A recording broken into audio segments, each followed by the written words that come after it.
What is up, Rapid Potential YouTube? Welcome to today's video working on the RADX7. I'm fired up because we've got a bunch of work done. I've got the whole slew of paint work completed on this car, aside from one small part that I just so happened to forget about. I still need to paint red under the cowl. Not a big deal. I'll get that done one of these nights. Literally its own thing just before I put the wipers in there. But the big thing that I finished is the interior. And it's not even close to being finished, as in finished that the car's done, but we've made some major progress in here. This is Rust-Oleum Marine Top Coat Bright Red. Trust me, it looks way better on camera than it does in person, but it still looks really good. This goes on with a brush.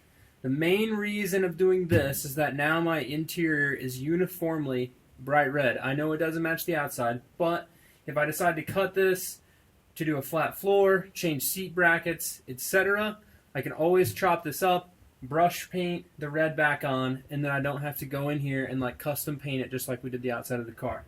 The next thing you're seeing is all this lovely insulation. This is literally Home Depot, or I guess I got this at Lowe's, but Home Depot, Lowe's, whichever one you prefer. I tend to get lost in Lowe's, but regardless, this is at Lowe's. It is pipe, or HVAC pipe duct wrap. It's like sticky on the back, aluminum foil. We did this in Charles's truck, the rotary truck, for the whole floor and the firewall and everything.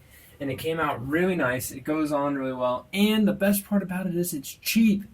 So unlike that lizard skin and all sorts of fancy hot rod insulations things you can buy, that costs a bunch of money, this stuff's fairly cheap. It goes on super easy. So I just wanted to get the firewall behind all the heater stuff, get the top of the tunnel.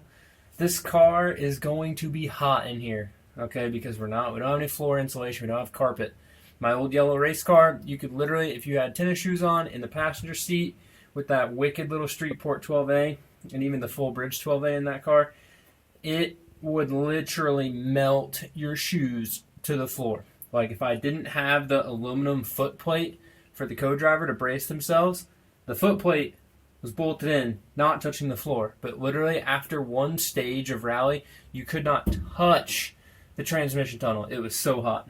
So this deal, it's unfortunate. Street car, track car, etc. I want to keep it simple and clean. I'm not going to put carpet in this thing. That's done.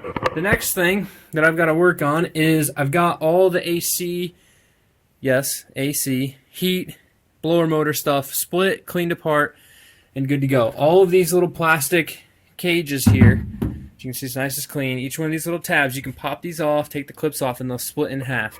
You can then get in there and clean all of that stuff up. It's like the fourth set of these that I've done. Little Stu's stuff, the white rally car stuff. Now this one, I did it on my silver RX7, even though that car didn't get like restored, but when my heater core exploded, I did that. So super fired up for all this stuff. Looking super fresh, clean, no mouse nests, no leaves, no crap in there, all cleaned with Simple Green. Pretty fired up. Next is the wiring. The first generation RX7 wiring harness, if you have a 79 like mine, is effectively a no-frills hot rod harness from the get-go. And I'm talking the body harness. Now, I'm going to go through and strip some stuff out of here. So I'll give you like a short rundown of what I'm doing, and then I'll show you this harness after I'm done. A lot of these plugs back here don't get used in my situation. They're not plugged in. I've got the transmission harness plug, which I think is this big one right here that goes down. That powers, so within that sub harness, that powers my starter and my reverse lights, other things on the transmission, etc. I'm only going to use the starter wire and the reverse lights. The rest of those wires getting pulled back into the cab, and they'll show up and get shortened in here. I've got to just clean this up and rewrap some of it. The next thing, this big old plug right here, this big black plug, this is effectively your engine harness, okay? So on the late model cars, you'll have a harness on the passenger side that comes out. On the early cars, for the emissions, it all came out of this one. This resides under the brake master cylinder.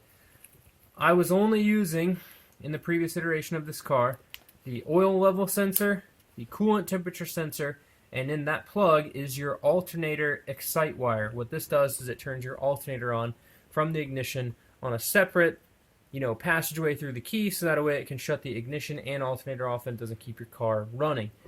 We're going to need that wire, but I'm not using the factory coolant temp sensor or the oil temp sensor. So this plug, this big old plug, will go away, and I will just have the plug or the wire that effectively runs down and goes to my alternator in order to turn it on, which is this little harness here. You can see the charge big plug, and that charge plug just recirculates back into the harness to the main fuse block, right back into the alternator charge wire. So that's it right there.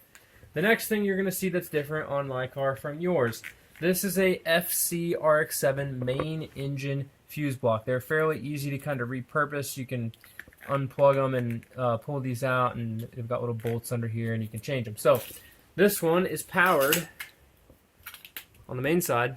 That would come out of your battery on an FC. Very short. This fuse block mounts on the driver strut tower of an FC. Gets battery powered, and then it feeds back into the FC harness and would go into the car. So I'm using 3 of the potential 4 fuse slots on here for everything that the first gen had. If you remember, on a 1979 or an 80 RX7, you would have had 3 fusible links, driver side strut tower. Those 3 fusible links are 1, the main power for the whole car, 2, main power for the relays that open and close your pop-up headlights, and 3, main power for the actual headlights themselves.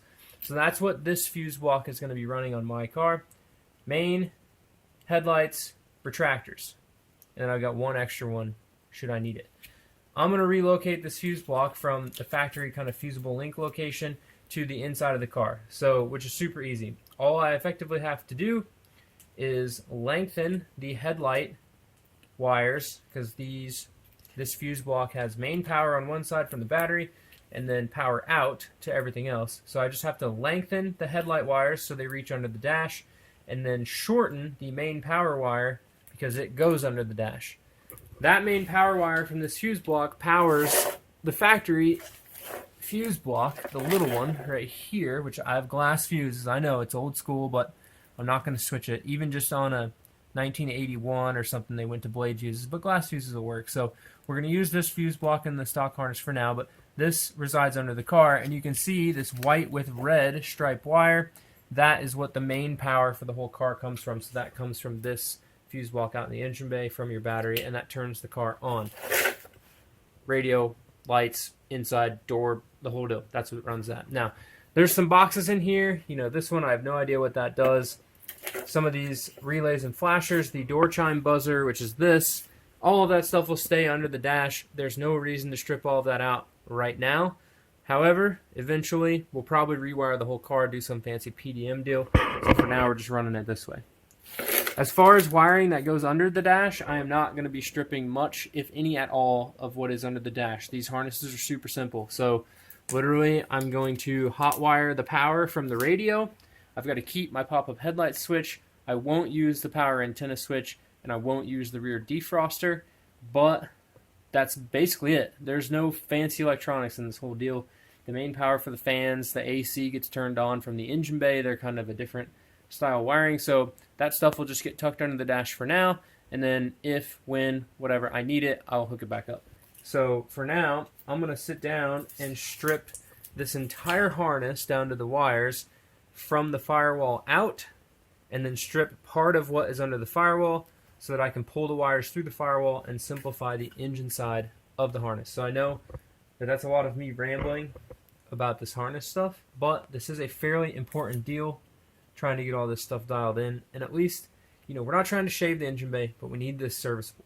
And I have plenty of these super old, first gen harnesses. This one has a decent harness, so we might as well just use what's there for now. Like I said, we'll probably rewire it eventually. V2 of the RADX7. Dang, y'all, we got a whole lot of work done so far, and we are going to get more done here in a second. Now, y'all just saw all of the interior stuff, at least that goes behind the dash, has been installed. So we've got the wiring harness in here. We've got the heater controller and the heater box, AC box, blower motor, defrost vents. All of this stuff gets assembled in the car prior to you putting your dash in. Super easy. The next important thing to build out is your dash. So this is the dash frame. As you can see, my freshly renovated dash pad. Not a new one, just a good one. Patch up some cracks. Painted a fresh coat of SEM vinyl black. We've got a good set of vents in this thing, which was kind of the hardest thing for me to find. These vents actually came out of Little Stew, the blue RX7 that we restored last year. Daytona blue. Super pretty car. So those came out of that one because I put a different dash pad in that car and it had good vents in it, so I just left those in there. We've got all this stuff cleaned. Here's kind of a upside down view, but here's the top look at some of your vent routing. So you've got this little short 90 here, the big whole weird looking piece over here, the long dude over here connects to your circle vents on the ends. This goes to the center. This open square will mate up to the open square that is on your heater box. There's supposed to be a big piece of foam there. I don't have a big piece of foam, so what I'm actually going to use is some of that some of that insulation that I put on the firewall. I'm just going to lay a piece of that stick insulation in here. That'll help make that gap up.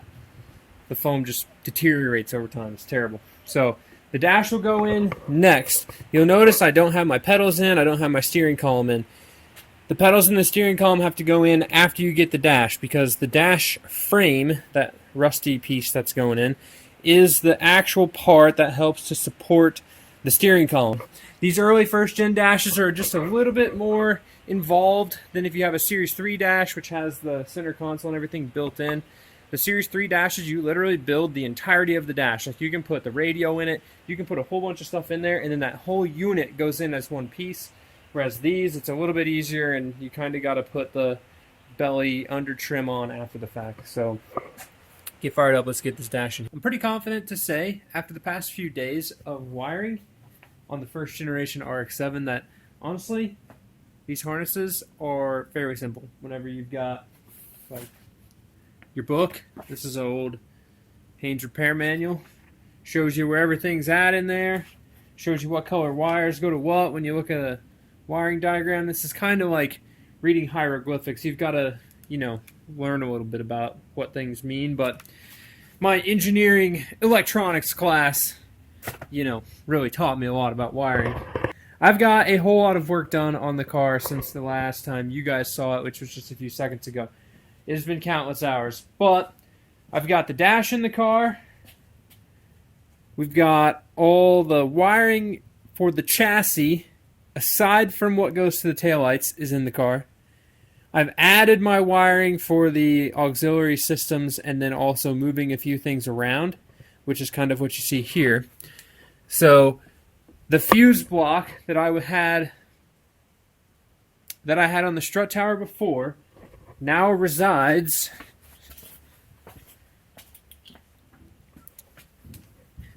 here.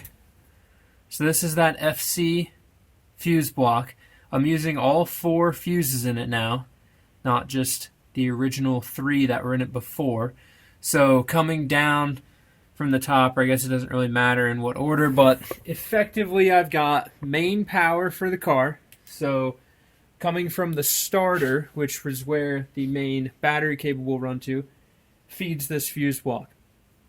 On the outside of the fuse block, meaning power going out of it, I've got my fuel pump. I've got the main chassis of the car coming off of that.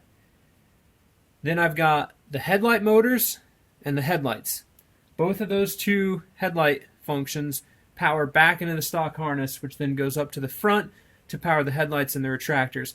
One of the things, eventually the headlight pop-ups will probably get deleted on this car for the sake of simplicity, and when we rewire this thing maybe in a year or 2 years with a PDM and stuff, that would be the goal. But for now, we're retaining the factory pop-ups. I love having them pop up and down. I think that's cool. This is still a street car. So that's what's powered out of here. Now, I've also added in the glove box, there's going to be this, sorry, things aren't screwed down. There's going to be a small auxiliary fuse block in the glove box. That shares the same power feed that the inside, so power from the starter, power from the battery, of the FC fuse block has, so this will be on all the time. This small fuse block will be used for things, just auxiliary systems. I'm going to for sure have front fog lights, which I've got on the front. I'll show you here in a second. And then I've got service lights that I'm going to put in the car as well. Those lights, I want to be able to operate them without having to have the key on, and I want them to stay on while you're messing with the key itself. So whenever you're cranking and run and accessory and all these different positions on the key switch, sometimes when you go into cranking, things you had on accessory would turn off. I know there's ways to decipher around that, but I just wanted to keep the key switch stuff factory and not touch that wiring, so this is set up auxiliary. Those lights, here are my spotlights. They're just stuck up here because they're going to be around. These are Rigid Industries spot beams. They throw light so far. They don't throw light wide. They just throw light really far. When you have a car, right, your headlights illuminate very close to you really well, typically. These spot beams will be able to live up in the bumper, underneath the bumper, and throw light way out in front of you so that when you're ripping the Dragon at 2 in the morning, you can see, because that's important. Especially, you know, and I kind of learned this. I don't know if I have footage of it. I need to go dig back and see if I do. But I learned this 2, 3, 4 years ago, plus driving rally stuff. You really need to get light out in front of you. But the best thing we did, we went and did some night runs with a big group of guys a couple years ago at the tail of the Dragon. It was awesome. My turbo FC was shooting mad huge flames. And I had a window bar, so I used my suction cups that I mount my bicycle to my car with. And I had a bar that went on the windshield, suction cupped. And then I had these 2 rigid spotlights up on the top of the windshield. And my only complaint is that the hood on my car, it was white, was super bright. So it was like when I was leading the pack, everyone behind me could see really well because of the flames and the lights. But I just learned that like a fog light doesn't do you any good. You really need like a spotlight, especially on a rally car, or in this case, the street track car. Canyon Ripper, destroy everything in its way car. So the lights are up here. Service lights, like I mentioned, are these little rock lights. These little rock lights, I put them on the white rally car. If you haven't seen that car get built, go check it out. A bunch of old car references in this video. Little Stew, sick first gen, kind of stock. Nice restoration of something that was rusty, and then the rally car is like a full rotisserie deal. But these little rock lights, they're just white. These are not color changing, crazy, you know, trucker rock lights. These are just super durable LED lights that are really bright. I'm going to place these around the car so that I can kick the car into service mode, which will then light the whole car up. So I've ran wires with the harness. That's what these green lights, that's what these green wires are for here. There's one that's ran over here. I've got one to pull to the back of the car as well. From there, I'm going to tee off and do 2 of them kind of above your head. And I'm going to epoxy a magnet to the back of this so that I'm just going to have these lights, wherever they're wired up, you'll just be able to magnet it to somewhere. I'll just scratch the paint. It's fine. You're going to magnet it somewhere, and then if you ever need to move the light, you can move it a little bit. You get like a couple feet of motion, right? So that's kind of the intent. There's going to be one on this side, which I figure eventually when you flip the hood up, you'll end up popping this off and magneting it on the hood. Get you a little more light on the turbo side. Same thing over here. You know, I've got 8 of them. So we're going to put 8 lights on this thing. Why not, right? Anyways, that's the wiring stuff for this deal. Now, you're probably thinking, oh, I forgot this. So that's the wiring stuff for this deal. The other thing that's super neat is my switch panel, which is mostly a factory radio panel. So this car will have a radio. I got the bins and the 6x9s and everything that I had in the Mouse, my old silver car. 6x9s here. I've got factory SA bins, the bin covers to go in it. Painted them red and stuff today as well that have a hole cut for the 6x9. So these go, the 2 6x9s will go right behind the seat. This is like my fake radio panel. Okay, so radio obviously in the big single DIN slot at the bottom. All the factory switches down there at the bottom to pop up my headlights, and the antenna and the defrost switch won't get used. But notice my sweet radio delete that I did for this thing. So typically these would have a 2-post style radio, and then you cut that centerpiece, which would have been like a slot for all your sick Aerosmith CDs, right? and you would cut that slot that would have all your sick Aerosmith tape decks in it because you're just rocking a 2-post, you just had a tape deck, right? So I took an old Alpine tape deck radio, this guy right here, that I had laying around, and I took it apart and I pulled the knobs out of it because I wanted to put the knobs in here. I think it looks cool. I didn't want to cut this thing up even more. So the center, that silver area, I'm going to take this back apart, paint that black, and then put my switches in there that control my lights. So I've got some, weird electronics on the back of this deal, but I think it'll look nice, especially if I've got a Kenwood radio that's going to go in here. So it's just some simple Bluetooth single DIN deal, but that'll go in here. That'll all go in the car, and then it'll be nice. The one thing that we haven't talked about wiring in yet, right, is the fuel tech. So this car is getting put on a fuel tech FT450, and that harness, I want to try to build it as standalone from the factory harness as possible. Keeping in mind that in the future, if I want to change the factory harness, which should be the oldest, crustiest, most problematic part, right? The fuel tech harness is all new. This is all 40 years old. That it's easy to change how the fuel tech interfaces with the chassis. So now that we've got the chassis stuff mostly tested, I've got to get the engine in here, send power to this, make sure my headlights, make sure my taillights, make sure everything is working. Then we'll start hooking up the fuel tech. So that'll be basically the next video, because I'm going to drop this engine in the next video as well. Put the trans, engine, start hooking wiring up, plumbing it, and we'll be close to hopefully firing this thing off very soon. So with that, I know this video is a whole lot of me talking about wiring and stuff that probably doesn't make that much sense whenever you're just looking at the car, but know that if you have a 79, even up to an 84, get you a wiring diagram, you can simplify this stuff down and make it fairly easy.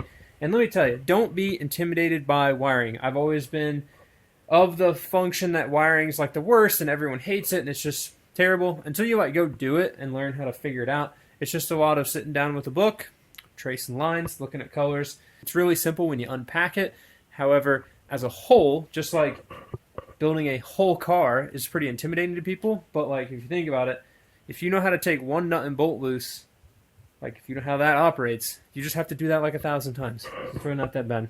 So with that, guys, hope you all had a wonderful weekend. Hope you all enjoyed the video. Subscribe because this thing is going to be rad, the RADX7. And if you want to learn more about these rotary engines and stuff, there's a whole bunch of other videos on just building the engines on the channel. Go check those out. And if you need questions about your build, you got more detailed questions, or you just want to support the channel, check out the Patreon. Bunch of good guys over there make videos to answer questions. It's super awesome hearing them ask stuff and see what's up. So mad thanks to the patrons, and let's get this thing finished. Keep it rad. Peace. I swear I just heard the dog.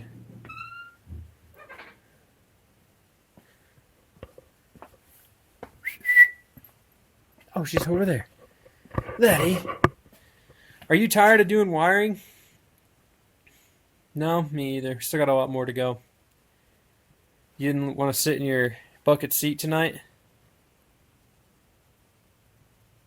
Is it getting cold again? It is kind of getting cold, isn't it? Yeah, it's a cool card. You need to look over there. Peace, guys.